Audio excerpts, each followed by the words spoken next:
Assalamu alaikum everyone. I am Tehmeena Ejaz and you are watching Study Hub. Today we will talk about China-Pakistan Economic Corridor.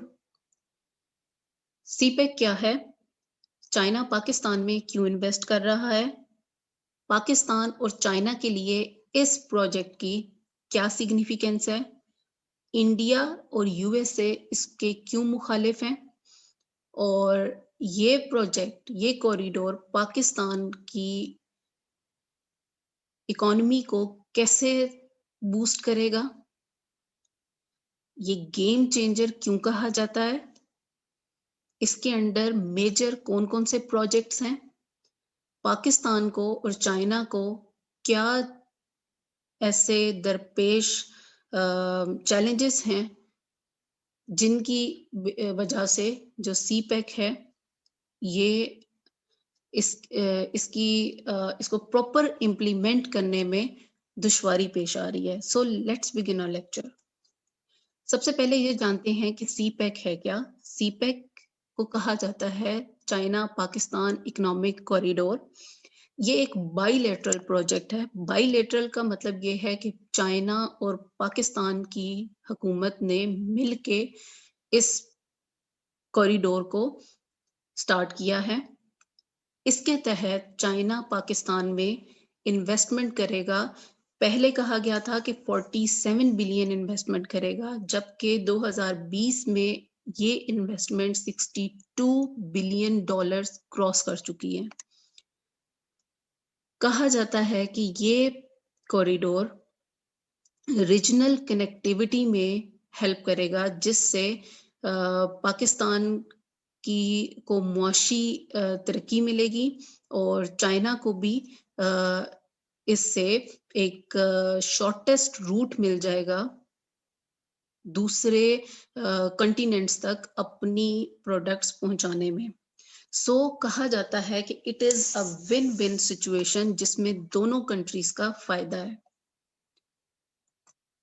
अब इसका background देखते हैं कि ये idea कहाँ से आया चाइना के साथ पाकिस्तान के। क्या पहले भी ऐसे कोई ताल्लुकात थे?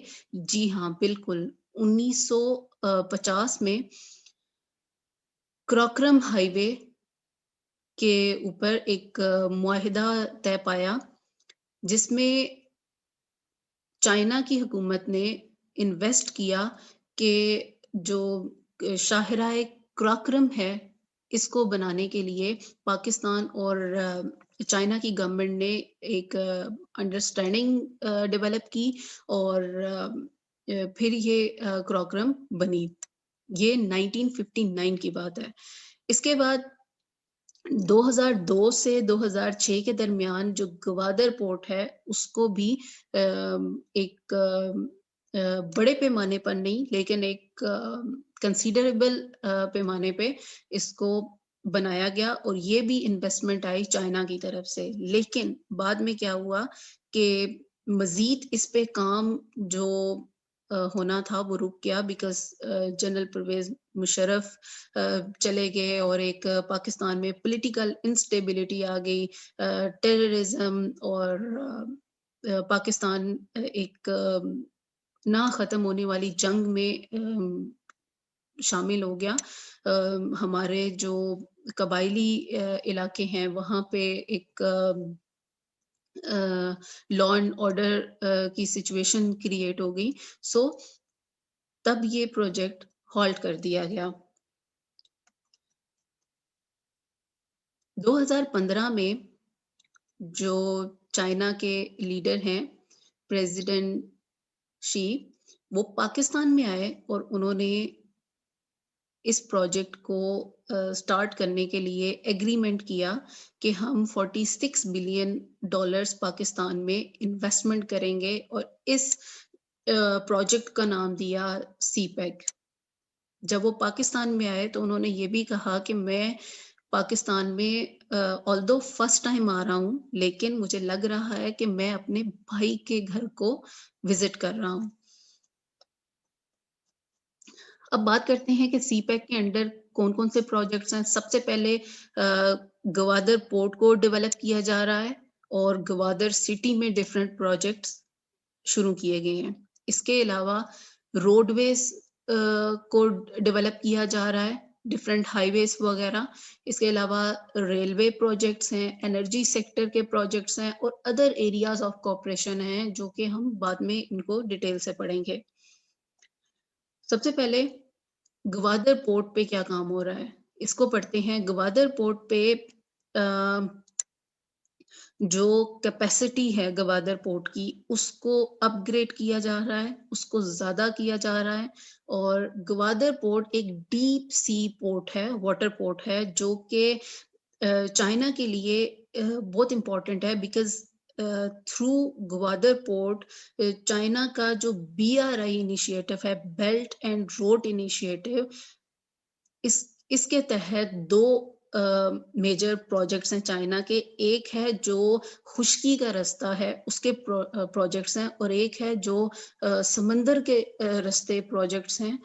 इन दोनों को कनेक्ट जो करता है वो बेसिकली आपका गवादर पोर्ट करता है। So Gwadar port is very important for China's BRI initiative. Gwadar में ब्रेक वाटर बनाए जा रहे हैं। ब्रेक वाटर क्या होते हैं? ये पानी के अंदर ही ऐसी फैसिलिटीज की जाती हैं डेवलप, जिससे जहाज में फीलिंग के लिए, लोडिंग के लिए जो कि हेल्पफुल होता है। इसके अलावा एक floating liquefied natural gas facility भी बनाई जा रही है, जो कि आपको पता है कि ईरान पाकिस्तान गैस पाइपलाइन का एक एग्रीमेंट हुआ था जो कि कंप्लीट नहीं हो सका due to sanctions on Iran. तो इससे भी एक समुद्री रास्ते से एक पाइपलाइन लाई जा रही है, जो कि कनेक्ट करेगी गवादर और नवाब शाह के एरिया को। इसके अलावा गवादर में स्पेशल इकोनॉमिक जोन्स बनाए जा रहे हैं। इनमें कंपनीज आएंगी, इन्वेस्ट करेंगी, और ये बात यहाँ पे बताती चलूं कि यहाँ पे ये टैक्स फ्री होगा। यहाँ पे कुछ कंपनीज को 30 इयर्स के लिए और कुछ को एक स्पेसिफिक पीरियड ऑफ टाइम के लिए टैक्सेस जो हैं वो नहीं अदा करने पड़ेंगे। So it is a zone in which we can attract investment through different countries. अब गवादर सिटी की बात करते हैं कि क्या प्रोजेक्ट्स यहाँ पे स्टार्ट किए गए हैं। एक तो यहाँ पे एक इंटरनेशनल एयरपोर्ट बनेगा। इसके अलावा यहाँ पे कोल पावर प्लांट बनेगा। वहाँ पे जो पानी है उसको उसके लिए प्लांट लगाया गया है कि उसको पीने के काबिल बनाया जाए। इसके अलावा एक हॉस्पिटल बनेगा, एक टेक्निकल वोकेशनल इंस्टीट्यूट बनेगा जहाँ पे लोकल्स को वहाँ पे ट्रेनिंग दी जाएगी डिफरेंट एक्सपर्टीज की। सो अब बात करते हैं कि रोडवे प्रोजेक्ट्स कौन कौन से हैं। रोडवे प्रोजेक्ट्स होते हैं जो आपके हाईवेज वगैरह कनेक्ट किए जाते हैं। तो इसमें बेसिकली 4 एरियाज में इनको डिवाइड किया गया है। सबसे पहले जो आपका क्रॉकरम हाईवे है उसको रिकंस्ट्रक्ट किया जाएगा, उसको एक्सपेंड किया जाएगा, उसको अपग्रेड किया जाएगा। इसके अलावा ईस्टर्न पाकिस्तान को 3 हिस्सों में डिवाइड किया गया है। एक हिस्सा है ईस्टर्न अलाइनमेंट, एक है वेस्टर्न अलाइनमेंट और एक है सेंट्रल अलाइनमेंट। अलाइनमेंट का मतलब ये है कि जोड़ना पाकिस्तान को हाईवेज के थ्रू, रोड्स के थ्रू पाकिस्तान के मशरिकी और मगरबी पाकिस्तान को सेंट्रल एक कनेक्टिविटी, रोड कनेक्टिविटी के थ्रू इनको आपस में जोड़ा जाएगा।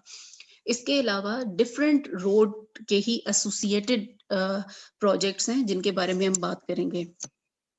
सबसे पहले जो नेशनल हाईवे 35 है उसको बुरहान के एरिया से लेके आपके हुंजराब तक और वेस्टर्न चाइना तक इसको अपग्रेड किया जाएगा। फिर ईस्टर्न अलाइनमेंट में आता है आपका सिंध और पंजाब। सिंध और पंजाब के जो शहर हैं उनको आपस में जोड़ा जाएगा। इसमें जो सबसे बड़ी और मेजर एक आपका प्रोजेक्ट है वो है कराची से लाहौर तक मोटरवे। तो आपको पता है मोटरवे के थ्रू सफ़र कितना ईज़ी हो जाता है और टाइमली हो जाता है। So it is a very good news कि कराची टू लाहौर एक मोटरवे के थ्रू इनको कनेक्ट किया जाएगा। इसके अलावा वेस्टर्न अलाइनमेंट की बात करें तो वो 3 सूबों में है, बलूचिस्तान, खैबर पख्तूनख्वा एंड वेस्टर्न पंजाब। इन तीनों एरियाज़ के को आपस में जोड़ेगा और इसको क कहा जाता है वेस्टर्न अलाइनमेंट। इसी वेस्टर्न अलाइनमेंट में सिर्फ बलूचिस्तान में 870 किलोमीटर का एक रोड बनेगा। आपको पता है कि बलूचिस्तान में इंफ्रास्ट्रक्चर इतना डेवलप नहीं है, सो इसके थ्रू बलूचिस्तान के भी इंफ्रास्ट्रक्चर को डेवलप किया जा रहा है। फिर सेंट्रल अलाइनमेंट की बात करते हैं तो सेंट्रल अलाइनमेंट में डिफरेंट जो कंट्रीज डिफरेंट जो सिटीज हैं लाइक कुछ तो आगे ईस्टर्न अलाइनमेंट में, कुछ आगे वेस्टर्न अलाइनमेंट में। सो इनको आपस में जोड़ने के लिए एक सेंट्रल अलाइनमेंट का प्रोजेक्ट स्टार्ट किया गया है, जिसमें आपके डिफरेंट जो कंट्रीज हैं, सिटीज हैं, मुजफ्फरगढ़, लिया, राजनपुर, सक्कर, इन डेरा इस्माइल खान, इनके जो टर्मिनल्स हैं इनको आपस में कनेक्ट किया जाएगा और इन सबको फिर आगे कनेक्ट किया जाएगा क्राकरम हाईवे से। इसके अलावा बात करते हैं एसोसिएटेड रोड प्रोजेक्ट की। कुछ छोटे रोड प्रोजेक्ट्स बन रहे हैं, जिनमें 184 किलोमीटर एक M4 बनाई जा रही है, जो फैसलाबाद को लिंक करेगी मुल्तान से। आपको पता है कि फैसलाबाद एक इंडस्ट्रियल सिटी है, यहाँ पे चीज़ें बनती हैं। सो जब यहाँ से एक रोड अच्छा बन जाएगा, मोटरवे बन जाएगी मुल्तान तक, तो और वहाँ से फिर आगे कराची तक और लाहौर और आपके जो बलूचिस्तान है और पेशावर, खैबर पख्तूनख्वा और फिर आपके शुमाली इलाका जात तक, तो ये एक पाकिस्तान के जो ट्रांसपोर्टेशन सिस्टम है उसको अपग्रेड करेगा। तो ये जो M4 मोटरवे है, इसको फाइनेंस कर रहा है आपका Asian development bank. So this is about associated road projects. इसके अलावा दीगर और भी हैं, लेकिन जो मेन है वो मैंने आपको बता दिया है। रेलवे प्रोजेक्ट्स में जो मेन एक मेजर प्रोजेक्ट है वो है मेन लाइन 1 का, जो कराची को जोड़ेगा पेशावर से। इसको ये ऑलरेडी है, लेकिन इसको रीबिल्ड किया जाएगा, अपग्रेड किया जाएगा, क्योंकि पाकिस्तान का रेलवे सिस्टम आपको पता है कि एजिंग प्रोसेस में है। इसको एक दोबारा से रिवाइव किया जाएगा। रेल जो किसी भी कंट्री में रेल सिस्टम है, रेलवे सिस्टम है, दैट इज वेरी इंपॉर्टेंट कि वहाँ पे आपकी इंडस्ट्री में जो चीजें बनती हैं उनको रेलवे सिस्टम के थ्रू ही बाय रेल रोड ही उनको उनके मेन डेस्टिनेशन तक पहुंचाया जाता है। टाइमली और सेफली पहुंचाने का ये एक जरिया है। सो जो मेन लाइन 1 है इसको कंस्ट्रक्ट किया जाएगा। इसके अलावा मेन लाइन 2 या पढ़ लीजिएगा, अटक कोटरी टू अटक एंड देन रोही टू चमन, इनको आपस में कनेक्ट किया जाएगा। और इसके अलावा एक रेल लिंक खुंजराब पास में भी बनाया जाएगा, जो कि हेल्प करेगा। जो अब आप ये देखें कि चाइना में चीजें बनेगी, वहां से होती हुई खुंजराब पास से होती हुई आपके सारे के सारे जो प्रोविंसेस हैं, इवन सिटीज हैं, वहां से होती हुई आपके गवादर पोर्ट पे आएंगी और यहाँ से देन जो आगे डिफरेंट कंट्रीज हैं वहां पे एक्सपोर्ट की जाएंगी। इसके अलावा लाहौर मेट्रो और ये जो ऑरेंज ट्रेन का मंसूबा है, ये भी इसी के अंडर आता है। अब बात करते हैं एनर्जी सेक्टर प्रोजेक्ट्स की। एनर्जी सेक्टर में डिफरेंट प्रोजेक्ट्स हैं। कुछ रीन्यूएबल एनर्जी प्रोजेक्ट्स हैं, कुछ जो हैं वो कोल और आपके फॉसिल फ्यूल्स पे बेस करते हैं। तो रीन्यूएबल में आपके हाइड्रो पावर प्लांट्स आ जाते हैं, विंड पावर प्लांट्स आ जाते हैं। इसके अलावा बहावलपुर में सबसे बड़ा दुनिया का सोलर पावर प्लांट लगाया जा रहा है और इससे रीन्यूएबल एनर्जी प्रोड्यूस की जाएगी। रीन्यूएबल एनर्जी रिसोर्सेस से जो एनर्जी बनती है वो क्लाइमेट को नुकसान नहीं पहुंचाती। इसके अलावा कोल से एक कोल से बहुत से कोल पावर प्लांट्स के प्रोजेक्ट्स लगाए गए हैं, जो कि सिंध में, बलूचिस्तान में, पंजाब में, सारे प्रोविंसेस में लगाए गए हैं। सहीवाल में भी, सिंध में भी, आपके डिफरेंट जो भी सिटीज हैं उनमें कोल के प्रोजेक्ट्स लगाए गए हैं जिनसे बिजली प्रोड्यूस होगी। इसके अलावा लिक्विफाइड नेचुरल गैस के लिए एक जो ईरान के साथ आपका एक मंसूबा था, ईरान पाकिस्तान गैस पाइपलाइन का। ईरान ने अपने हिस्से की जो पाइपलाइन थी 900 किलोमीटर उसको कंप्लीट कर लिया, लेकिन पाकिस्तान ने अपने हिस्से की कंप्लीट नहीं की। तो जो पाकिस्तान ने कंप्लीट करनी थी उसमें से उसका कुछ हिस्सा वो गवादर टू नवाबशाह वो जो 711 किलोमीटर का ये पाइपलाइन जो है ये भी सीपैक के अंडर आपकी कंस्ट्रक्ट की जाएगी। अब बात करते हैं चाइना के साथ आप सीपैक के अंडर एग्रीकल्चर में क्या कोऑपरेट करेंगे। सो एग्रीकल्चर जो सिस्टम है पाकिस्तान का, एक ज़माने में तो बहुत अच्छा होता था। अब क्योंकि इसमें न्यू टेक्नोलॉजी नहीं आई और ज़माने की जो चेंज होती भी जो न्यू टेक्नोलॉजी, इनोवेशन और न्यू मशीनरी एंड प्रोडक्शन के डिफरेंट मेथड्स उनको नहीं अडॉप्ट किया, जिनकी वजह से पाकिस्तान का एग्रीकल्चर सिस्टम बहुत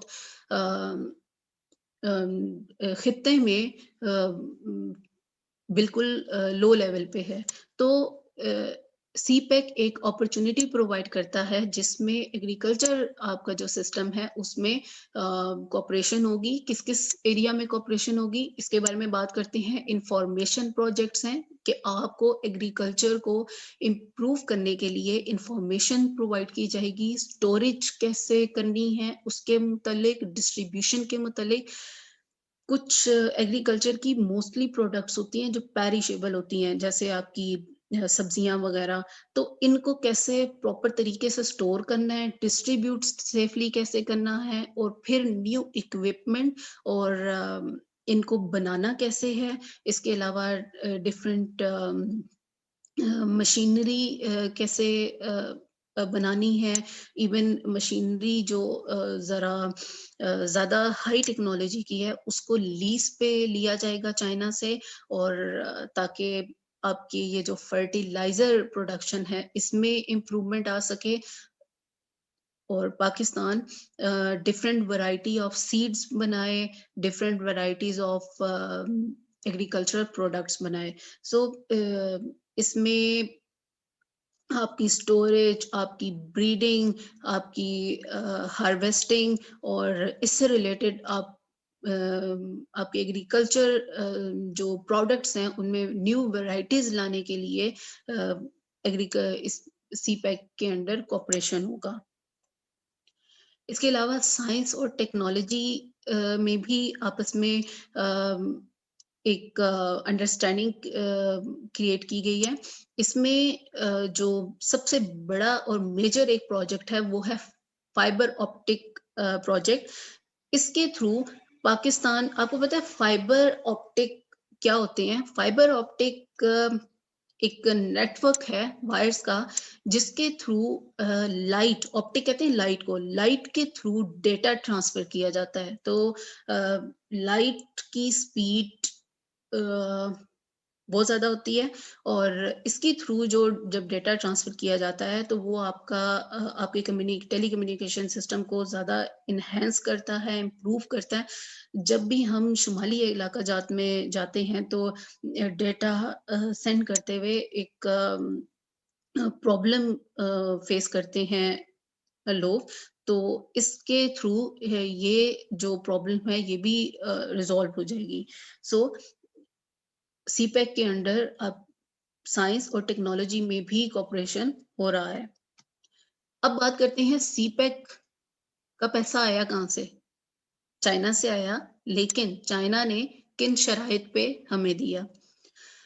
चाइना ने जो पैसा दिया, ये 4 बेसिकली पैसा 4 हेड्स में डिवाइड किया जा सकता है। सबसे पहले है कंसेशनरी लोन्स। चाइना ने पाकिस्तान को कम ईज़ी शराइत और कम इंटरेस्ट रेट पे लोन्स प्रोवाइड किए। फिर कुछ लोन्स ऐसे हैं जिन पे इंटरेस्ट है ही नहीं, आपको सिर्फ़ जो अमाउंट है ओरिजिनल वही पे करनी है। कुछ प्राइवेट इंडस्ट्रीज़ हैं जो पाकिस्तान में इन्वेस्टमेंट कर रही हैं, चाइना की प्राइवेट कंपनीज़ हैं। इसके अलावा एशियन डेवलपमेंट बैंक ने भी पैसा दिया है इन्वेस्टमेंट के लिए। सो इसको डिटेल से देखते हैं। सबसे पहले देखते हैं कि कंसेशनरी लोन्स पाकिस्तान के जो 62 बिलियन डॉलर हैं, उनमें से 11 बिलियन जो डॉलर हैं इंफ्रास्ट्रक्चर के लिए, वो हमें मिले हैं 1.6 इंटरेस्ट रेट पे। ये लिंक आपको दिया गया है, इस पे आप क्लिक करके तो इसका रेफरेंस आप देख सकते हैं। इनिशियली पाकिस्तानी गवर्नमेंट ये कहती है कि इट वाज़ 3% लेकिन फिर नेगोशिएशन के थ्रू ये 1.6% पे आया। ये जो नॉर्मल आपको वर्ल्ड बैंक वगैरह से कर्जा मिलता है वो 5 से 8.5% के इंटरेस्ट रेट पे होता है। जबकि जो इंटरनेशनल मार्केट में अगर देखा जाए तो जो लोन पे इंटरेस्ट रेट है वो 12% तक भी पहुंच चुका है, लेकिन चाइना ने आपको 1.6% पे दिया है। लेकिन ये बात ज़हन-नशीन करने की ज़रूरत है कि चाइना ने इंफ्रास्ट्रक्चर डेवलपमेंट के लिए कंसेशनरी लोन्स दिए हैं, जो आपने कमर्शियल प्रोजेक्ट्स हैं लाइक ऑरेंज ट्रेन और मेट्रो वगैरह, इन पे आपसे इंटरेस्ट रेट पूरा-पूरा आप ही वसूल किया जाएगा।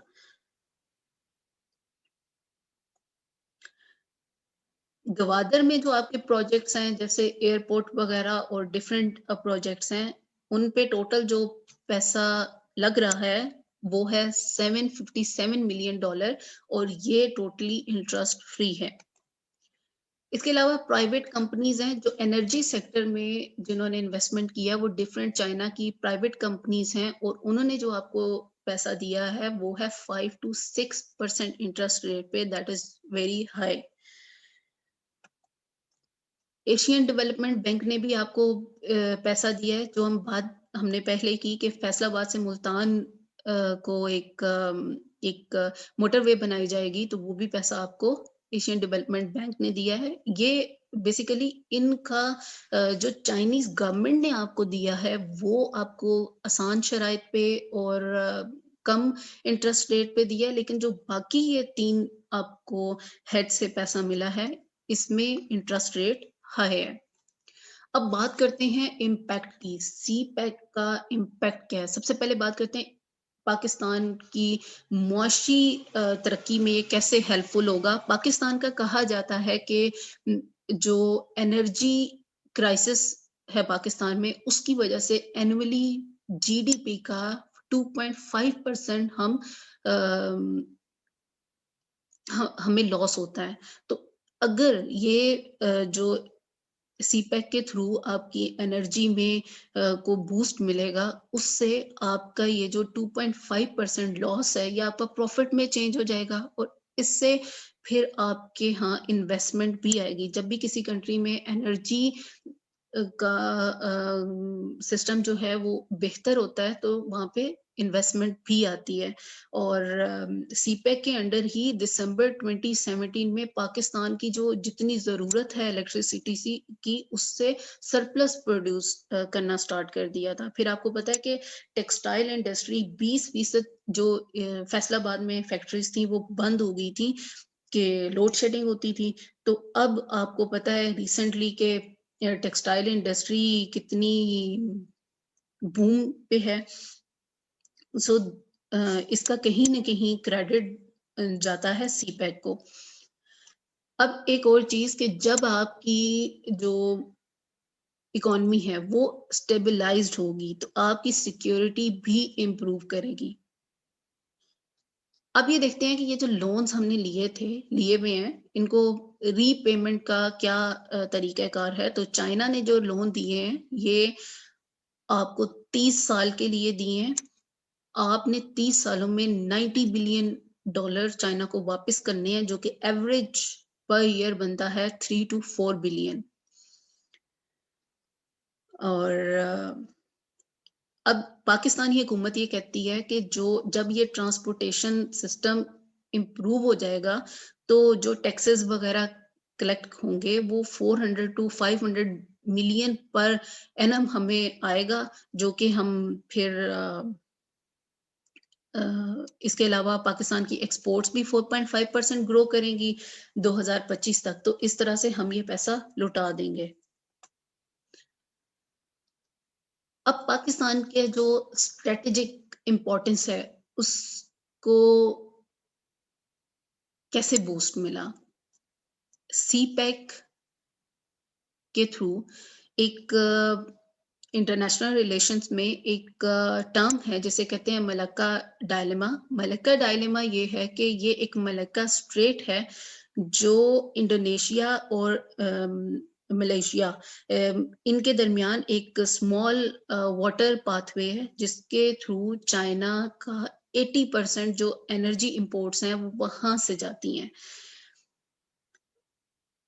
अब मलक्का पे जो कंट्रोल है, ज़्यादातर इन्फ्लुएंस है वो यूएस और इंडिया का है। तो किसी भी वक़्त, क्योंकि आपको पता है एक कोल्ड वॉर स्टार्ट हुई हुई है, a kind of cold war जैसे 2 कहते हैं, जिसमें यूएस, इंडिया वर्सेस चाइना है। सो किसी भी टाइम पे ये चाइना की इकोनॉमी को हर्ट करने के लिए वहाँ से मलक्का स्ट्रेट से चाइना की इंपोर्ट्स को हर्ट कर सकते हैं, रोक सकते हैं। सो अब चाइना के लिए सीपेक एक शॉर्टेस्ट रूट है। इसके थ्रू डायरेक्ट अपनी जो भी उनकी एनर्जी की ज़रूरियात हैं, वो यहाँ से वो सीधी अपनी ले जाएँगे वेस्टर्न चाइना में। और मलक्का डायलीमा जो मलक्का के थ्रू इनको तिजारत करनी पड़ती थी, वहाँ से अगर इनको I am not sure but अगर सपोज अगर 44 डेज में कोई चीज़ पहुँचती थी अपनी डेस्टिनेशन तक, तो पाकिस्तान के रूट के थ्रू 12 डेज में पहुँच जाएँगी। इतना इनको फ़ायदा होगा, इनका फ्यूल भी बचेगा, कॉस्ट भी कम होगी और कनेक्टिविटी इंक्रीज़ होगी। इसके अलावा वेस्टर्न चाइना जो ईस्टर्न चाइना है, वो काफ़ी ज़्यादा डेवलप्ड है, लेकिन जो वेस्टर्न चाइना है, वो काफ़ी कम डेवलप्ड है। वहाँ पे नॉन स्टेट एक्टर्स काफ़ी चाइना को परेशान किए हुए हैं और टेररिज़्म का भी वहाँ पे इश्यू है। तो इसके थ्रू वेस्टर्न चाइना भी डेवलप होगा और वेस्टर्न चाइना लिंक होगा सेंट्रल एशिया से, अफ्रीका से, मिडल ईस्ट से। और इसके अलावा अफ़गानिस्तान को भी एक अच्छा ट्रेड रूट मिल जाएगा।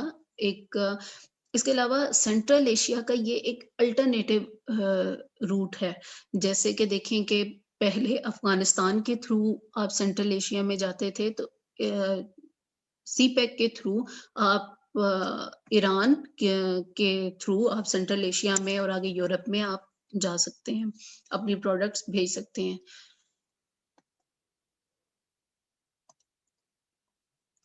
यहाँ एक और चीज़ बताती चलूं, China is investing heavily in Iran. $500 billion की इन्वेस्टमेंट का चाइना ने प्रॉमिस किया है। तो ईरान एक काफी ज्यादा हद तक चाइना के इन्फ्लुएंस में है।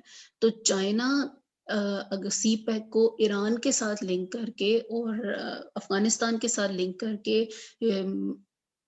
Eastern Europe and middle east and central Asia के साथ कनेक्टिविटी को इम्प्रूव कर सकता है। अब बात करते हैं गवादर पोर्ट और चाबहार पोर्ट। आपको पता है, जैसे ही गवादर पोर्ट की डेवलपमेंट स्टार्ट हुई, उसके 1 साल बाद इंडिया ने मुआहिदा कर लिया ईरान के साथ कि हम आपकी पोर्ट को डेवलप करेंगे। लेकिन इस पोर्ट